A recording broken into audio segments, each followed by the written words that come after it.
sweetheart. We see you, Ryan. With his cup of tea. That's the serious man.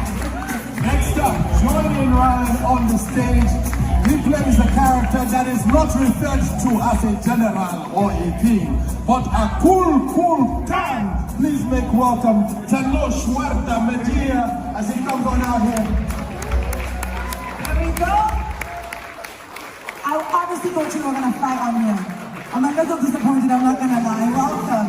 Keep that applause going for the commander of the Wakanda Army, Danai Gurira. Somebody home. Hey, there she is. There she is. Oh, man. Yes. Next up, ladies and gentlemen, the real picture of what an African man should look like. Please make welcome Winston Duke. Hey! He deserves more noise. There we go. Winston Duke up on stage. She is the princess of Africa. When we see her, we stand and we salute. Ladies and gentlemen, Lupita Nyong'o.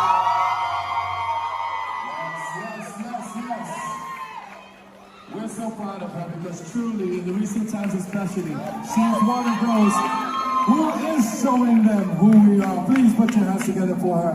Lovely, good to see you, Lupita. And last but not the least, we are so proud to have her here. She plays Shuri, the Wakanda brain. Ladies and gentlemen, please make welcome the beautiful Letitia Wright.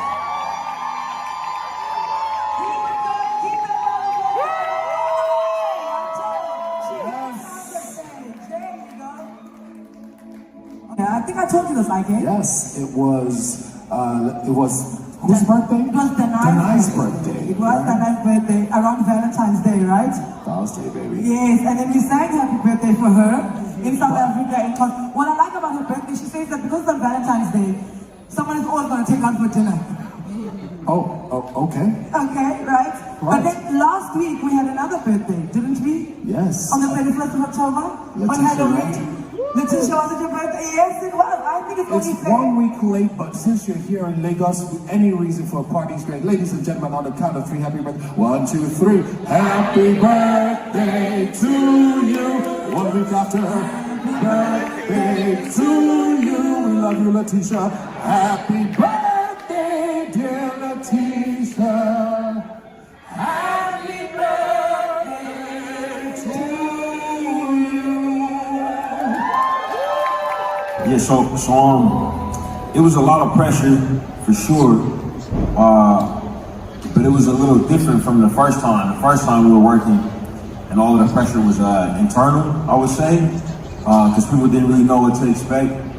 And this time, we were navigating folks' expectations because they had seen the first film, and were expecting maybe certain stories or wishing for certain things. So what we had to do was really kind of close everything else out and focus on the work. I have really incredible talent up here in front of you all, and it was really just us putting our arms around each other, talking about the characters, talking about the story, talking about what we want to see out there, and kind of trusting our instincts, and that was how we navigated it. I'm really proud with how it came out. We're proud of it too. I think it was Winston who had said in an interview that there was on set, there was like an unspoken understanding, as you guys were navigating, creating, healing at the same time. Ryan, I'm gonna speak with you. What was the entire experience on set now? Was there something specific that you had to do before you guys started shooting to ensure that the product is as pristine as the audience is expected to be? Yeah, it's a great question. We did a lot of community building exercises, I would say. And for me, it was important because I know how close we became over the course of that first film. And we were opening the film up to new talent, not just Tenoch and Mabel Cadena, Alex Livinali, who were playing Italo Camille in the film, but also, new talent in Dominique Thorne and Michaela Cole.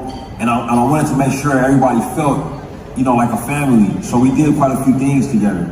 took some trips together. We did a screenplay read, made sure everybody was there in town, which was not easy to do.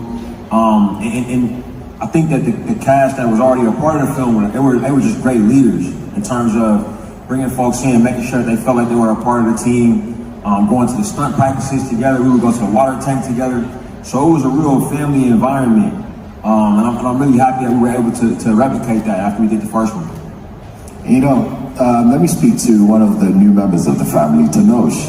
Yeah, you play a character that's one of Marvel's oldest, a submariner, in the movie called Namor or Akul Kukan. What is he all about? Without giving away the story, what is he all about? What's his story? How does he fit into Wakanda? Well, this guy is, the people were waiting for him for a long time, and the way we build this character is just a simple man. I mean, he has powers, of course, and some wings in the angles, and it's not normal,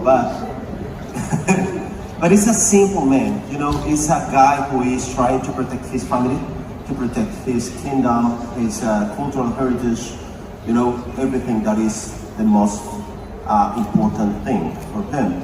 And I think everybody all around the world can share those concerns. So that's why I think that people is getting this strong attach with him, because they can feel identified with those motifs. So yeah, I think for me is this guy who is just trying to protect everything, you know, in his life, and he is around 500 years old, so he's taking a path, you know, he's taking some decisions, and I hope everybody can take different decisions in their lives, but at the end, it's just a way to save, to protect everything. So.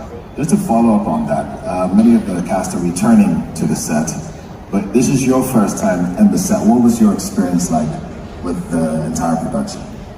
Well, it's first to be part of this family is fantastic, because I felt, all of us, I mean the new members of the cast, we felt really welcome. These people were waiting for us with their open arms, and they protect us. And when you go to the set and find this bubble, you know, around you, it's easier to play in the all meanings of the word play that I love in English. So you can play as a child, and it's beautiful because you're protected, you feel confident, and then you can go big and you can explore your character different ways, you know. So that's fantastic. And then, of course, be part of Marvel Universe is great. But for me, the first and most important thing were the human bridges, you know, the human contact, the human empathize, yeah. So that, for me, that part was the best part of all of us. Thank you. Right, Danai, Ryan already touched on this a bit when he said that, you know, the first one, you know, the pressure was there, you know, to just deliver. And I believe the first one for all of us was all about celebration. The word I can think of is celebration of self, of others, of Black excellence. Looking at Wakanda Forever, right? If the first one is celebration, what word are you using for the second one, and how did you use that word to build on and create a successful sequel? Yeah, it was an extremely different realm that we were in the second one. We lost our brother and became our leader, and we just had a very different focus in mind. I remember when Ryan called and said, you know, we're doing the second one, and I was like, oh wow, and he was like, you know, he was very clear that this is what, you know, the legacy that would honor our brother, and that really, really made sense to me the minute he said it. Knowing the sort of spirit that Chadwick had and how he would want this to continue. So the focus was really on that. The purpose of why we were there was on that, which is it's just a whole other type of assignment. And so I don't know if I could hone it down to one word. Y'all be loving all this, like, give me one word, give me 3 words, spit. You know, I've been hearing that a lot over the last couple weeks. But I mean, you know, I would say, you know, I could give a really elaborate answer to that.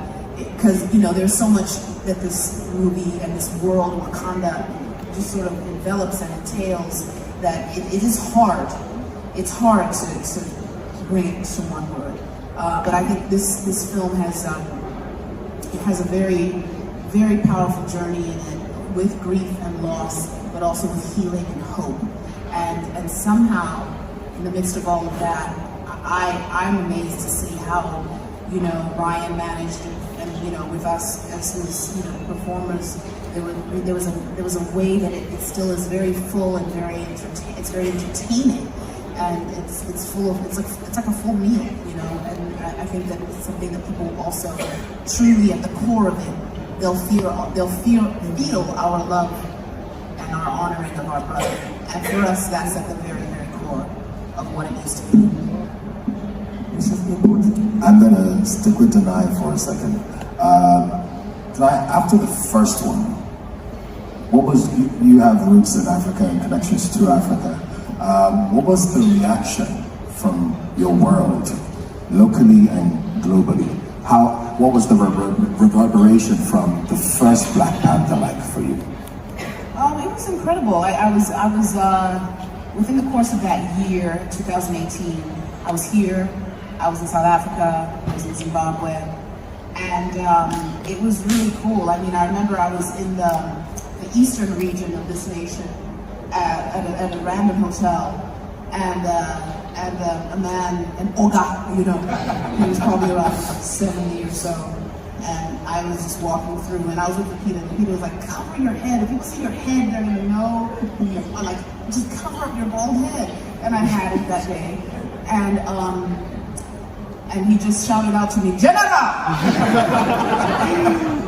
And it was kind of really cool. I was like, I don't know if this man has ever called a woman general in his life, you know.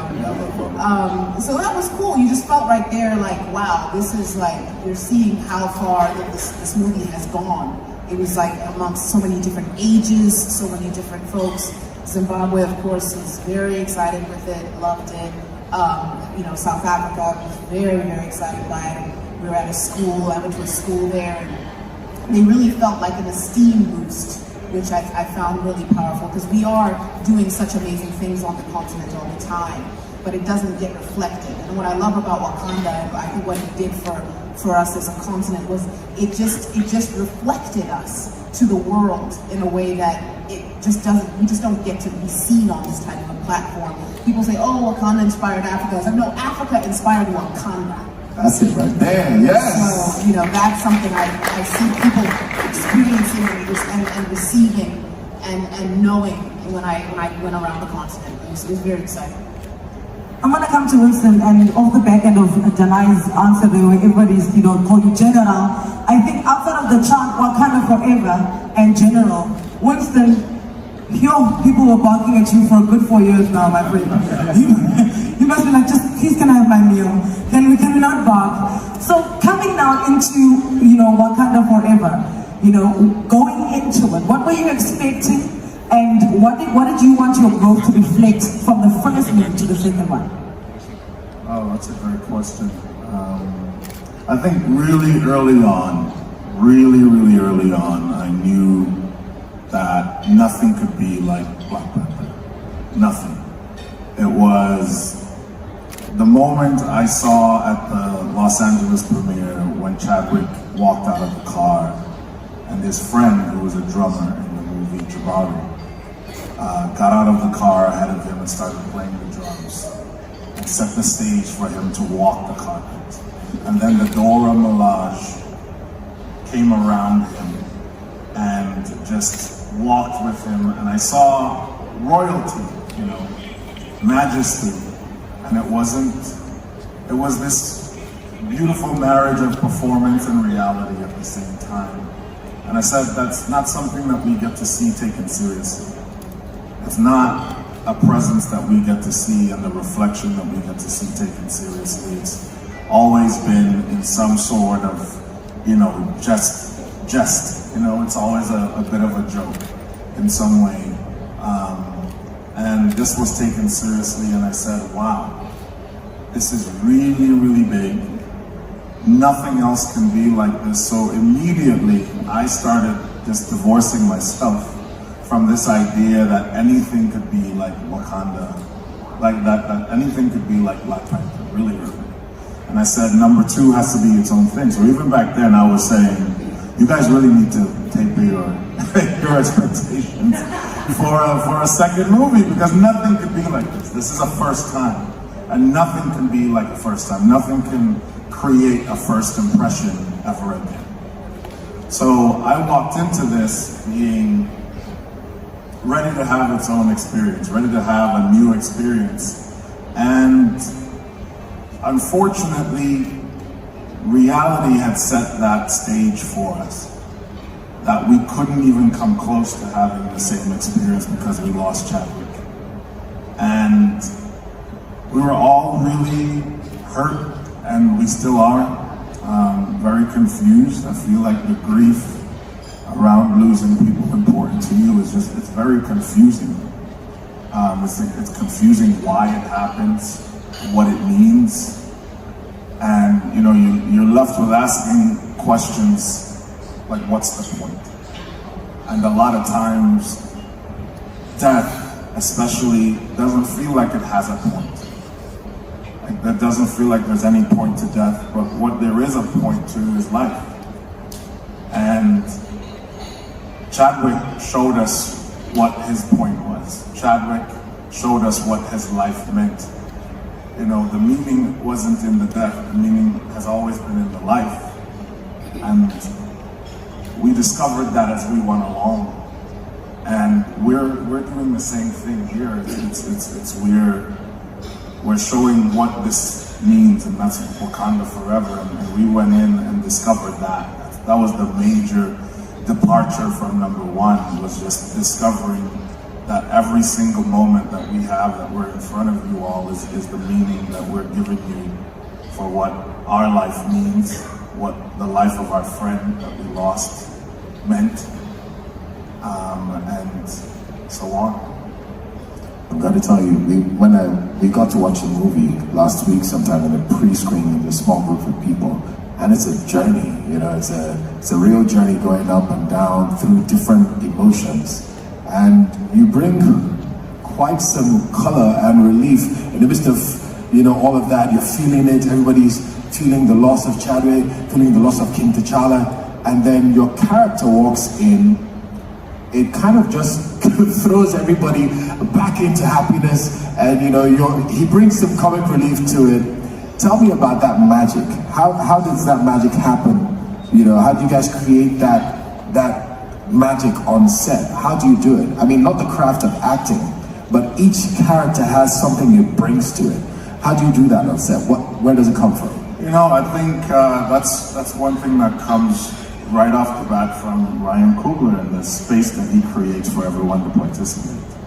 So Ryan creates a very, very safe space. Tenoch mentioned that earlier, which is he creates a very safe space where you can participate, where you can risk, where you feel comfortable to play, where you feel comfortable to experiment.